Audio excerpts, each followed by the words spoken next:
Duty করতে করতে হঠাৎ করে দেখি ভদ্রলোকটি কোমরে হাত দিয়ে মাথা চক্কর দেওয়ার মতো করে পড়ে যাচ্ছে। আমি দৌড়ে যাই, ওনাকে ধরি, তারপরে একটি সেফ জোনে বসাই। সাথে সাথে ওনাকে জিজ্ঞাসা করি আপনার কী সমস্যা হচ্ছে।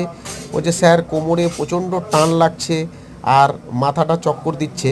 আমি একটি দোকান থেকে তাড়াতাড়ি করে জলের বোতল নিই, ওনার চোখে মুখে জল দিই এবং বেশ কিছুক্ষণ জল খাওয়াই। তারপরে উনি প্রায় আমার কাছে 20 থেকে 25 মিনিট বসে থাকে। তারপর ওনাকে জিজ্ঞাসা করি আপনি কিছু খাবেন। উনি বলল আমাকে 1 কাপ চা খাওয়ালেই হবে, আমি এখন অনেকটা সুস্থতা বোধ করি।